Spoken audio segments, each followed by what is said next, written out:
Paper solution के एक और वीडियो में आप सभी का स्वागत है। आज का मैं जो पेपर आपको सॉल्व कराने वाला हूँ शॉर्ट ट्रिक से, ये हुआ था एसएससी सीजीएल का 19 सितंबर 2025 को शिफ्ट 1 में। तो इसका मैं मैथ का डिटेल में सॉल्यूशन कराऊंगा, तो वीडियो की लास्ट तक जरूर बने रहिएगा, क्योंकि इसमें मैं आपको शॉर्ट ट्रिक से ही सिखाने वाला हूँ कि कैसे आपको शॉर्ट ट्रिक से ही क्वेश्चन करने हैं। तो चलिए शुरुआत करता हूँ पहले क्वेश्चन से। अगर आपने अभी तक चैनल को सब्सक्राइब नहीं किया है तो चैनल को सब्सक्राइब कर लीजिए और दोस्तों के साथ भी शेयर कर दीजिए। सिंप्लीफाई करना है, ये एक एक्सप्रेशन दिया हुआ है, इसको सिंप्लीफाई करना है, सरल करना है। तो ये स्क्वायर रूट में वैल्यू फाइंड करनी है 9 प्लस 4√5।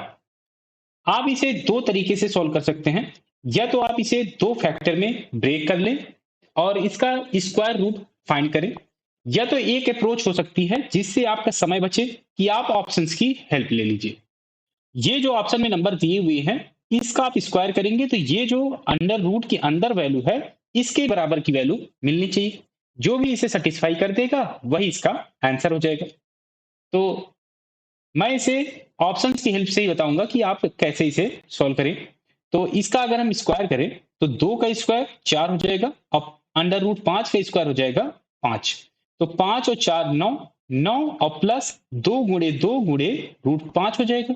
तो 2 दूनी 4, 4 रूट 5। तो 9 प्लस 4√5, जो कि इसी में हम पहले ही ऑप्शन में हमें फाइंड हो गया है, तो हमें और ऑप्शन चेक करने की जरूरत नहीं है, यही ऑप्शन करेक्ट हो जाएगा। तो आप भी ऐसे ऑप्शंस की हेल्प से ही आसानी से इस तरह क्वेश्चन को सॉल्व कर सकते हैं। 25% of A, 20% of B, 10% of C, तो फाइंड करना है रेशियो ए बी सी का। परसेंटेज में वैल्यू दी हुई है, 25% ऑफ ए इक्वल है 20% ऑफ बी के। तो ये जो परसेंटेज में वैल्यू दी हुई है, इन्हें लिखना पड़ेगा आपको फ्रैक्शन में। तो फ्रैक्शन में लिखें, 25% को हम लिख सकते हैं, 25% इक्वल होता है फ्रैक्शन में 1/4। 20% को लिख सकते हैं 1/5 और 10% को लिख सकते हैं 1/10। अब इसे वैल्यू हम रख दें। तो 25%, अगर आप एग्जाम में कर रहे हैं तो आपको ये स्टेप नहीं लिखना है, डायरेक्ट आप 25% ऑफ ए लिख सकते हैं 1/4 गुणे ए, ऐसे ही इक्वल में आ जाएगा। 20% को आप लिखेंगे 1/5 गुणे बी और फिर हो जाएगा इक्वल में 1/10 गुणे सी। फाइंड करना है ए बी सी का रेशियो। तो ए बी सी का रेशियो अब डायरेक्ट आप फाइंड कर सकते हैं। अगर मल्टीप्लीकेशन में ये जो कोफिशिएंट हैं, इन सभी के कोफिशिएंट अगर न्यूमरेटर या कहें कि अंश में एक है, सभी में एक है जैसे यहाँ पर, तो जो भी डिनोमिनेटर में वैल्यू होगी वही इनका रेशियो हो जाएगा। तो ए का रेशियो आ जाएगा 4, बी का रेशियो आ जाएगा 5 और सी का रेशियो आ जाएगा 10। यही इसका आंसर हो जाएगा। ऑप्शन 1 इसमें करेक्ट हो जाएगा। निम्न में से कौन सा सही है? Following is correct. तो √7 प्लस √2 ये ग्रेटर है √6 प्लस √3 से। अगर आप इसकी वैल्यू निकालेंगे, √7 की वैल्यू निकालेंगे, फिर √2 की वैल्यू निकालेंगे और फिर इसकी वैल्यू निकाल के कंपेरिजन करेंगे, तो आपको बहुत टाइम लगेगा। तो आसान बनाने के लिए आप क्या कर लीजिए, दोनों तरफ स्क्वायर ले लीजिए। जब भी ऐसे अगर आपको कंपैरिजन करना है तो आपको क्या करना है, स्क्वायर लेना है। स्क्वायर ले लीजिए तो आसान हो जाएगा आपको कंपैरिजन करना, क्योंकि स्क्वायर करने पर भी वैल्यू छोटी है जो वो छोटी ही रहेगी और जो बड़ी है वो बड़ी रहेगी। तो √7 प्लस √2 का अगर हम स्क्वायर करें तो √7 का स्क्वायर 7 और √2 का स्क्वायर हो जाएगा 2। तो 7 और 2 9, 9 प्लस 2 गुणे में 7 और अंडर रूट में 2, 7 दूनी 14, तो 2√14। और इसमें देखें √6 प्लस 9 में, तो √6 और √3 का स्क्वायर करें तो 6 हो जाएगा, 6 3 9, 9 और प्लस 2 गुणे 6 त्रिक 18, 2 अंडर रूट 18। अगर आप ये देखें तो 9 तो इसमें भी है और इसमें भी है, तो इससे कोई फर्क नहीं पड़ेगा। इसमें देखें तो 2√14 और ये है 2√18, तो वैल्यू किसकी बड़ी होगी? ये बड़ी होगी इसकी। ये बड़ी होगी तो पूरे की वैल्यू बड़ी हो जाएगी ये इससे। तो इसमें √6 प्लस √3 की वैल्यू बड़ी हो जाएगी। तो जो कि ये ऑप्शन सॉरी ये सेकंड में दिया हुआ है, ये वैल्यू तो ये वाला करेक्ट हो जाएगा। तो इसमें ऑप्शन 2 करेक्ट होगा, सेकंड पार्ट वाला बड़ा हो जाएगा ऑप्शन 2 करेक्ट हो जाएगा। एक लैपटॉप की कीमत 40,000 रुपए है। एक ग्राहक को उस पर 4,000 रुपए की छूट मिलती है। छूट के बाद ग्राहक 1,500 रुपए कीमत वाला माउस 20% की छूट पर खरीदता है। दोनों चीजों पर ग्राहक कुल कितने पैसे खर्च करता है, ये इसमें फाइंड करना है। तो लैपटॉप की कीमत 40,000 थी, इस पर छूट मिल रही है 4,000 की, तो खर्च कितना कर रहा है? 36,000। 36,000 खर्च करेगा लैपटॉप के लिए। अब 1,500 रुपए का माउस खरीद रहा है 20% की छूट पर, तो इसकी सेलिंग प्राइस जो होगी, जो उसको खरीद मूल्य होगी, वो निकाल लें। तो 20% का अगर हम फ्रैक्शन वैल्यू लिखें तो ये हो जाएगा 1/5। 1/5 अगर कोई वस्तु 5 की है तो 1 रुपए छूट के बाद वो 4 की हो जाएगी। तो 5 की वस्तु 4 की है, तो इसमें मल्टीप्लाई कर दें, क्योंकि 1,500 की एक्चुअल वैल्यू है तो 5 से डिवाइड करें, ये आ जाएगा 300। 4 तियां 1,200। टोटल 1,200 रुपए माउस के लिए खर्च कर रहा है। तो टोटल जो वैल्यू खर्च कर रहा है ये हो जाएगा 36 और एक 37, 37,200। 37,200 इसका आंसर आ जाएगा, ऑप्शन 3 करेक्ट हो जाएगा। दो पाइप ए और बी एक टैंक को क्रमशः 18 और 24 मिनट में भर सकते हैं। एक पाइप 18 मिनट में भरेगा तो दूसरा पाइप 24 मिनट में भरेगा।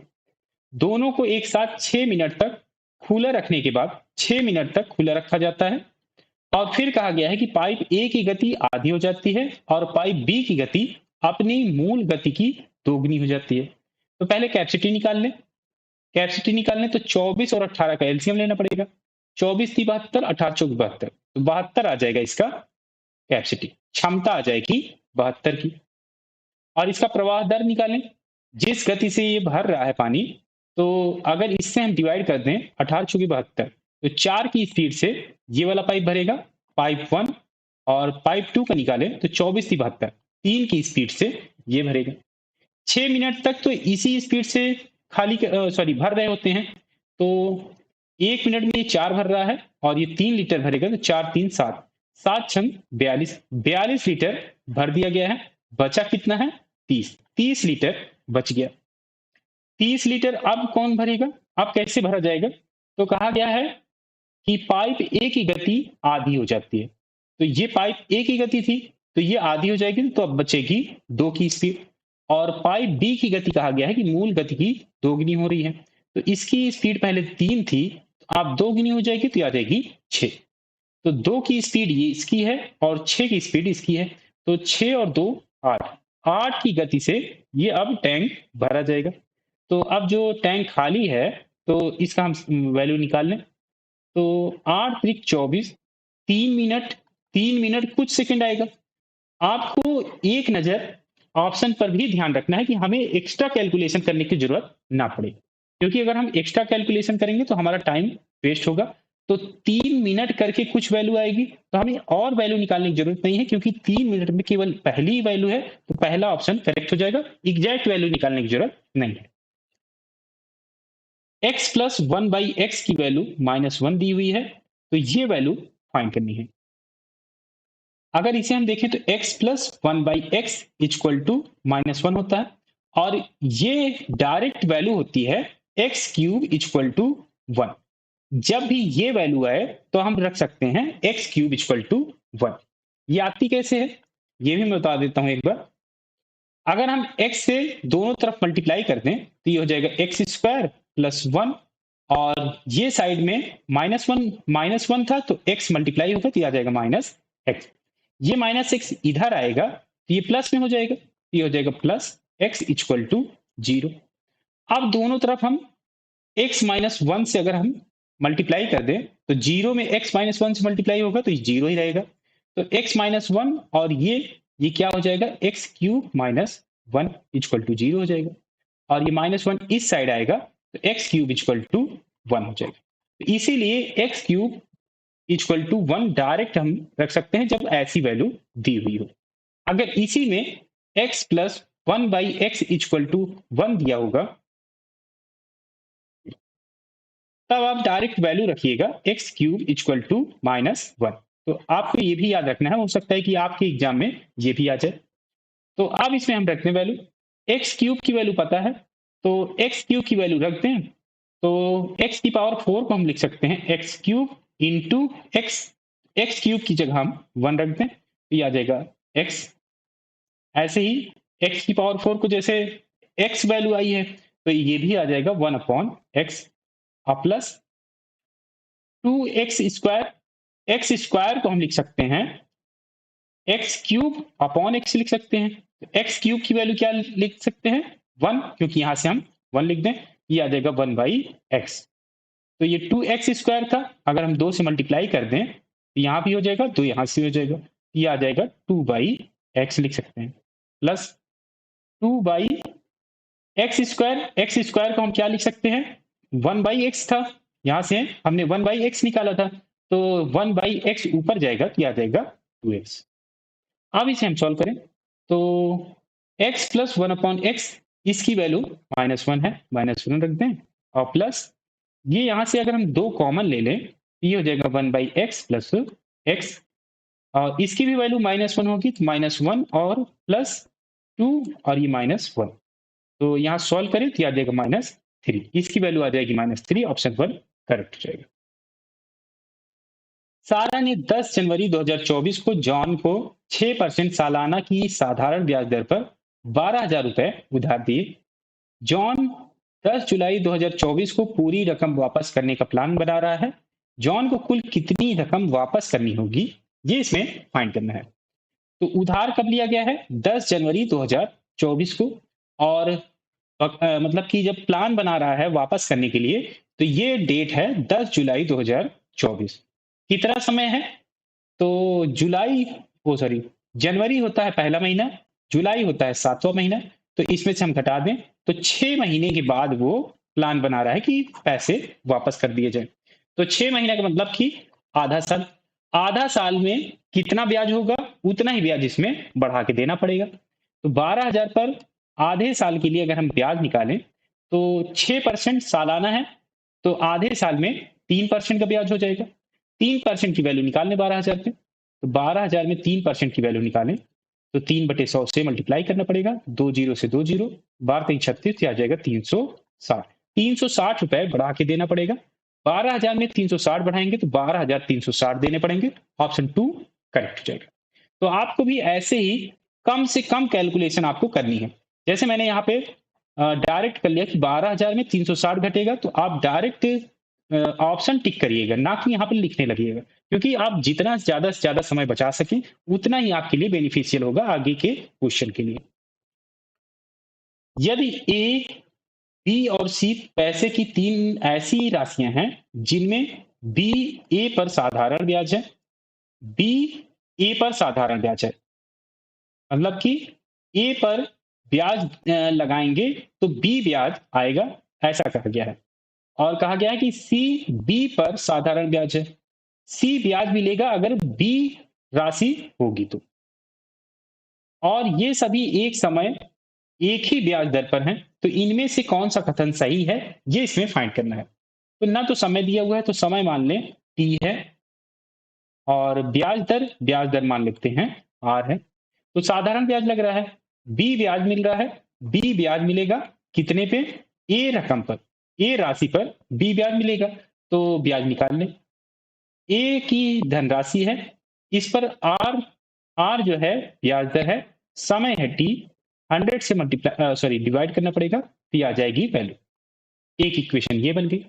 ऐसे ही ये वाला इक्वेशन बनाए तो सी ब्याज मिल रहा है, बी मूलधन है, आर का अगर हम ब्याज दर लगाएं टाइम टी के लिए, क्योंकि समय और ब्याज दर सेम है तो यही आ जाएगा, और डिवाइड में 100 हो जाएगा तो ये आ जाएगी ब्याज दर।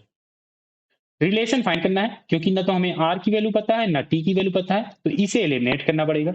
एलिमिनेट कैसे कर सकते हैं, तो इसे हम डिवाइड करते हैं, तो आर इंटू टी से आर इंटू टी, 100 से 100 कैंसिल हो जाएगा, तो अब यहां से बचा बी बटे सी और इक्वल टू ए बटे बी, क्रॉस मल्टीप्लाई कर दें तो बी स्क्वायर आ जाएगा ए इंटू सी, ये आ गया रिलेशन, और यही पूछा गया था, ऑप्शन 2 करेक्ट हो जाएगा। एक टावर 20 मीटर ऊंचा है, तो एक टावर बना लें जो कि 20 मीटर ऊंचा है। जब सूरज उन्नयन कोण 45 डिग्री हो तो टावर की परछाई की लंबाई क्या होगी, ये इसमें फाइंड करना है। तो परछाई बन रही है, परछाई ऐसे बनेगा, जब सूरज इधर से आएगा तभी परछाई इस साइड बनेगी। तो ये आ जाएगा इसका उन्नयन कोण।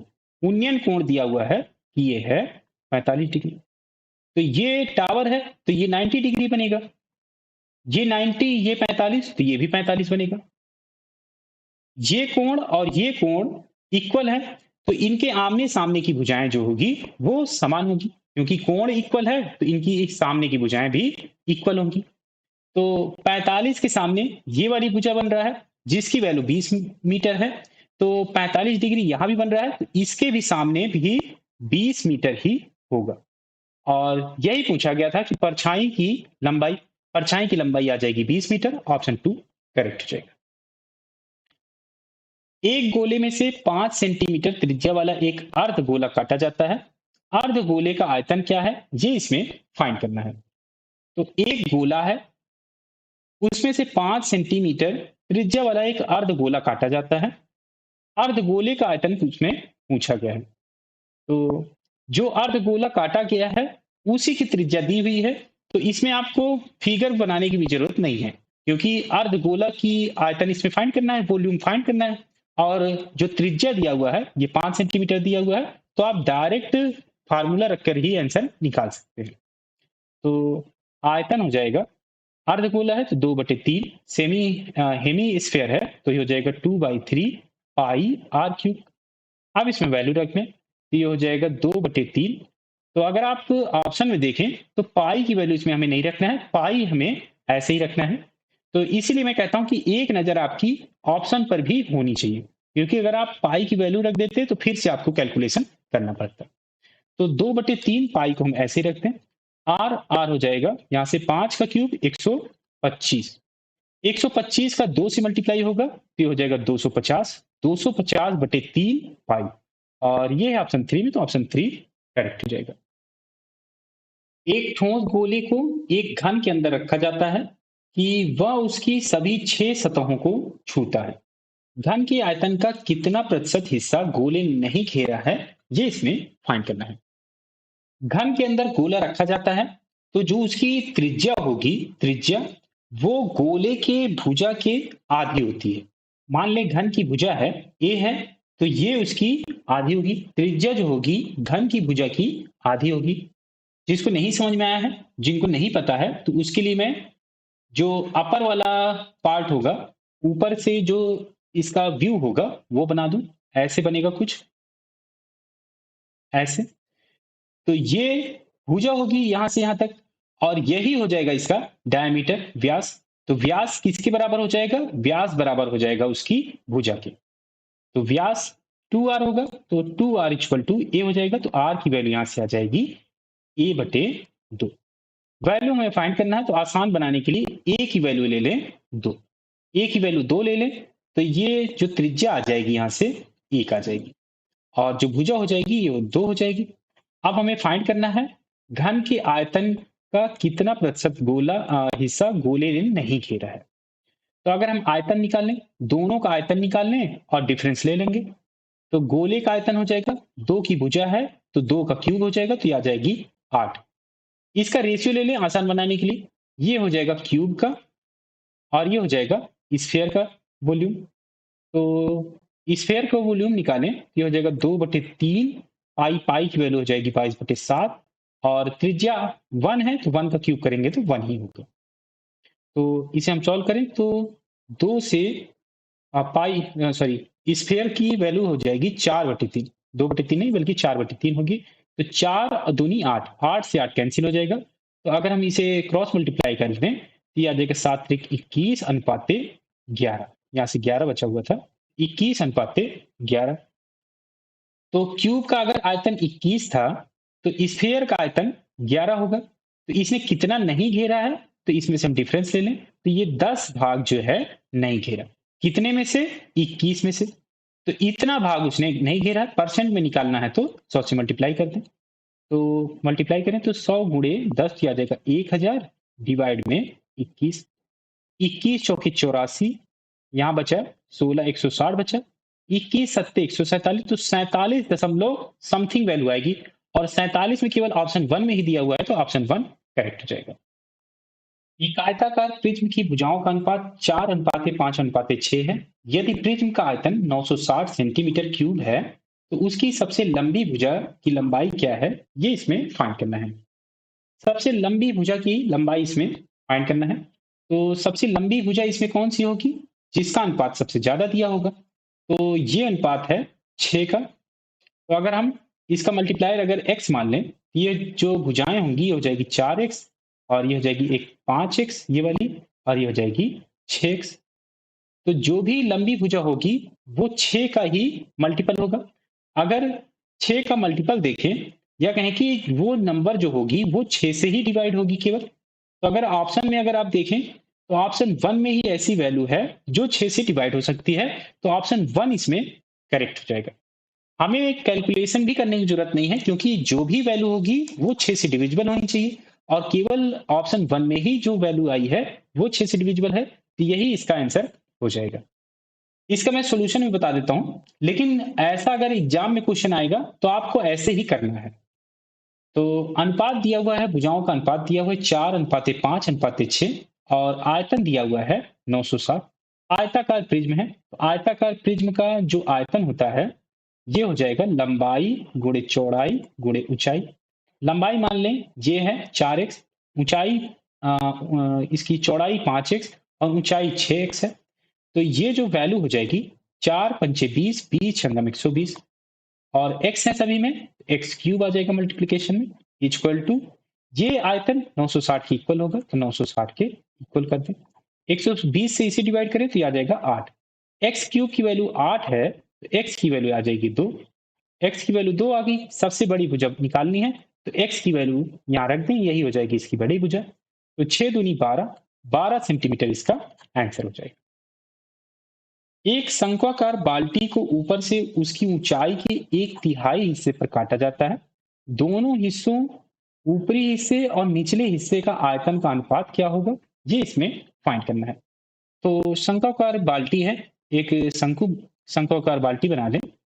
ये कुछ ऐसी बनेगी, ये ऐसी शंक्वाकार बन रही है, और इसकी ऊंचाई के 1/3 हिस्से पर काटा जाता है। तो अगर इसकी ऊंचाई पूरी 1/3 पर काटा जाता है, तो मान लेते हैं 3 मीटर की पूरी ऊंचाई है, तो 1 मीटर पर काटा जाता है, ऊपर से 1 मीटर पर काटा जा रहा है। तो आयतन का अनुपात इसमें फाइंड करना है। ये मान लेते हैं, ये यहाँ पर बाहर ही लिख देते हैं, ये 1 मीटर होगा। तो ये जो आयतन होगा मान लेते हैं V1 है, और ये जो आयतन है ये V2 है। शंकु का आयतन हम निकाल सकते हैं। अगर इसमें देखें कि पहला जो ये छोटा शंकु बन रहा है, ये वाला, इसकी ऊंचाई कितनी है, इसकी ऊंचाई है 1 मीटर, और ये जो पूरा बड़ा शंकु बन रहा है इसकी ऊंचाई कितनी है, ये है 3 मीटर, 3 मीटर। तो इसका अनुपात ले लें, तो ये हो जाएगा 1:3। ये आ गई उनकी ऊंचाई का अनुपात। अब इसमें आयतन का अनुपात निकालना है, तो आयतन का अनुपात हो जाएगा इसकी ऊंचाई के क्यूब का, इसकी ऊंचाई के क्यूब का आयतन हो जाएगा। तो अगर हमें आयतन का अनुपात चाहिए, तो ये जो अनुपात दिया हुआ है ऊंचाई का, इसका अगर हम क्यूब कर देंगे तो ये आ जाएगा इसका आयतन का अनुपात। तो क्यूब कर दें तो ये आ जाएगा 1:3 का क्यूब, ये हो जाएगा 27। अगर इसका आयतन, ऊपर वाले का आयतन 1 है, तो ये पूरे जो बड़ा शंकु बन रहा है, तो इसका आयतन आ जाएगा 27। हमें ये भाग और ये भाग का निकालना है, तो ये एक इसमें से का आयतन घटाना पड़ेगा, तो नीचे वाले का हमें भाग मिल जाएगा। तो ये आ जाएगा इसका जो आयतन होगा, यहाँ से यहाँ तक का जो आयतन होगा ये आ जाएगा 26। हमें आयतन इसमें जो दोनों हिस्से हैं, ऊपरी हिस्सा और निचले हिस्से का अनुपात इसमें फाइंड करना है आयतन का। ये हो जाएगा 1/26। ये आ जाएगा इसका आंसर। ऑप्शन इसमें मिसप्रिंट है, ये 26 होगा, 1:26, ये ऑप्शन 2 करेक्ट जाएगा। अगर इसी क्वेश्चन में अगर आपको ऊंचाई की जगह रेडियस का अनुपात दिया होता, या रेडियस से कंपैरिजन की वैल्यू दी होती, तब भी आपको ऐसे ही करना था। ऊंचाई की जगह आपको रेडियस की वैल्यू लेनी थी यहाँ पर। तो क्यूब करते तो आपको वॉल्यूम का रेशियो फाइंड हो जाता है। नेक्स्ट क्वेश्चन बताता हूँ। tan a plus cot a की वैल्यू 2 दी हुई है और a की वैल्यू जो है, a की वैल्यू है 0 से पाई बाई 2 के बीच में है। तो sin a plus cos a की वैल्यू क्या होगी, ये इसमें फाइंड करना है। तो tan a plus cot a की वैल्यू 2 कब होगी, जब tan a और cot a दोनों ही 1 के इक्वल होंगे। तो ये वैल्यू कब होगी, tan a और cot a की वैल्यू कब होगी 1, जब होगा a 45 डिग्री। 45 डिग्री पर ये इनकी वैल्यू 1 होगी, तभी ये 2 हो सकता है। तो साइन ए की वैल्यू रखते हैं, तो a है 45, तो साइन 45 की वैल्यू 1/√2 और प्लस कॉस ए की जगह हम 45 रखें तो हो जाएगा कॉस 45, इसकी वैल्यू आ जाएगी 1/√2। 1/√2 1/√2 हो जाएगा 2/√2, 2/√2 से आ जाएगा √2। ऑप्शन 2 करेक्ट हो जाएगा।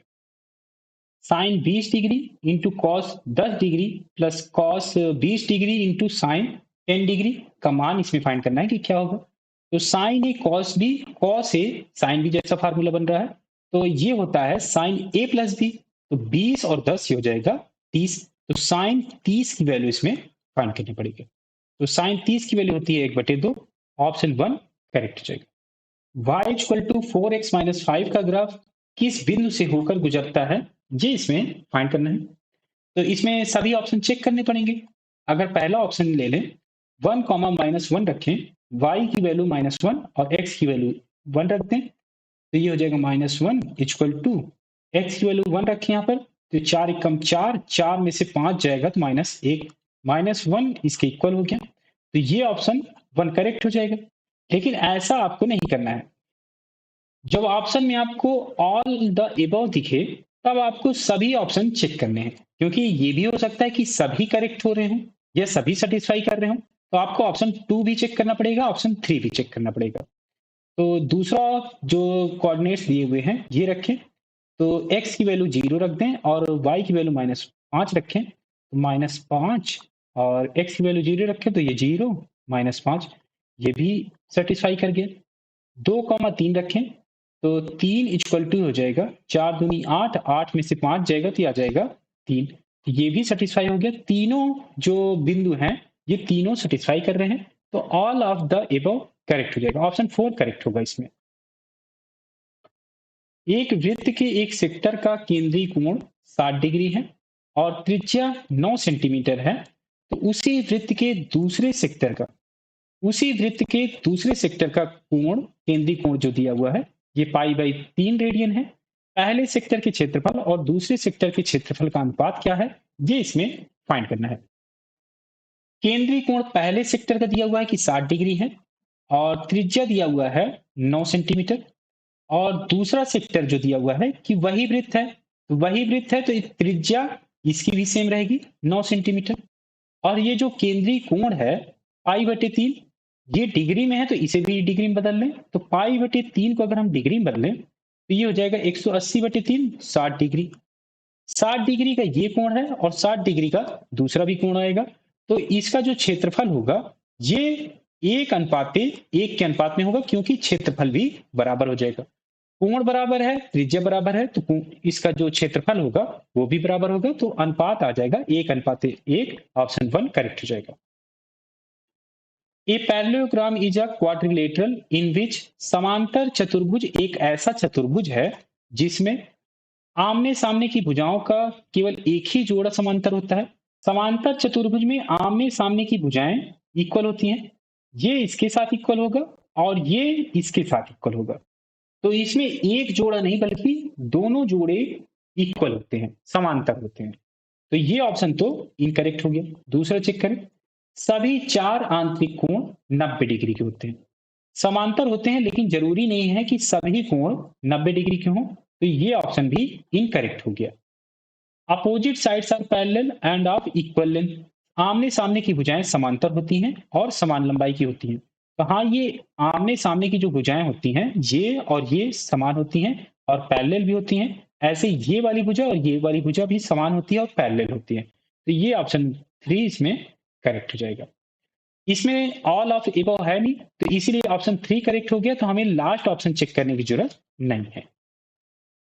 एक समकोण त्रिभुज का कर्ण 13 सेंटीमीटर दिया हुआ है और एक भुजा 5 सेंटीमीटर की है, एक भुजा 5 सेंटीमीटर की है, ये हाइपोटेनस हो गया, ये दूसरी भुजा है।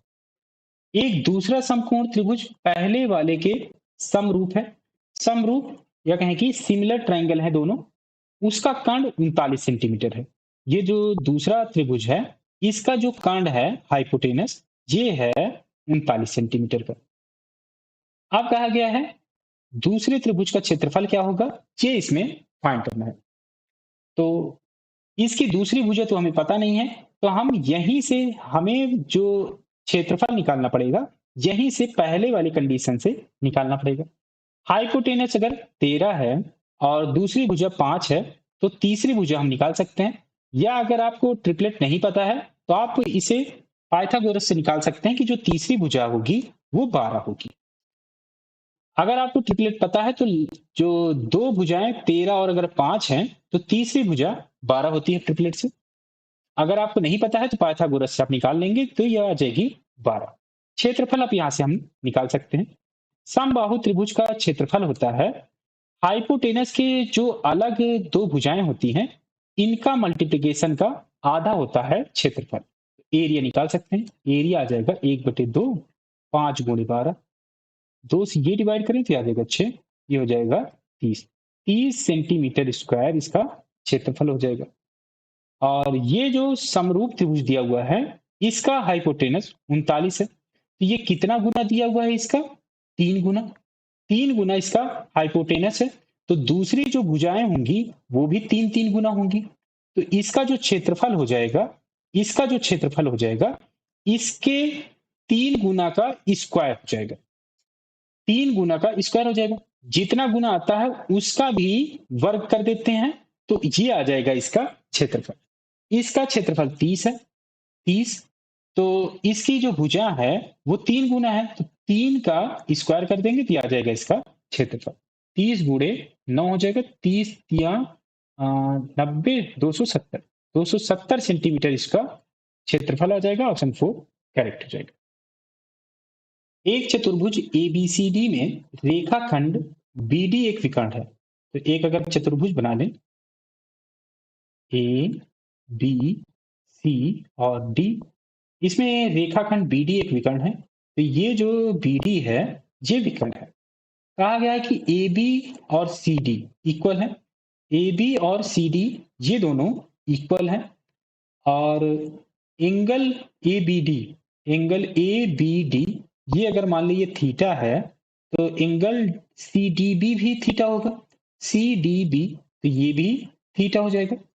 तो अब इसमें पूछा क्या कहा है, क्या त्रिभुज ए बी डी ये वाला त्रिभुज और सी डी बी ये वाला त्रिभुज सर्वांगसम है, यदि हाँ है तो किस नियम से ये सर्वांगसम होंगे वो इसमें फाइंड करना है। तो अगर इसमें आप ध्यान से देखें तो ये जो कॉमन भुजा है ये बी डी, ये इसके लिए भी, ये वाले त्रिभुज के लिए भी और ये वाले त्रिभुज के लिए भी दोनों में कॉमन है, तो इसमें एक भुजा ये बराबर हो गई इसके साथ, और ये जो भुजा है कॉमन है तो ये भुजा भी बराबर हो गई, तो दो भुजा बराबर है, एक एंगल बराबर है। ऐसे ही इसमें दो भुजा, एक भुजा ये और एक भुजा ये, और इनके बीच का एंगल भी बराबर है, तो ये सर्वांगसम होगा। सर्वांगसम होगा तो ये किस कारण से होगा, साइड एंगल साइड, तो ये हो जाएगा साइड एंगल साइड के कारण। ऑप्शन 2 करेक्ट हो जाएगा। 27 का क्यूब प्लस 10 का क्यूब माइनस 29 का क्यूब और प्लस 246 की वैल्यू क्या होगी ये इसमें फाइंड करना है।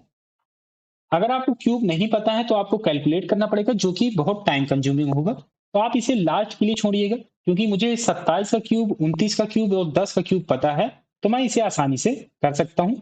27 का क्यूब होता है 19,683 और प्लस प्लस में 10 का क्यूब है तो 10 का क्यूब हो जाएगा 1000, 1000 को हमें ऐड करना है क्योंकि प्लस में है, और प्लस में 246 भी है तो 246 हम साथ में रख दें, तो इसे ऐड करें तो 6 3 9 8 4 12 और ये हो जाएगा 6 2 8 और 1 9, 19 और 1 20, 20,929।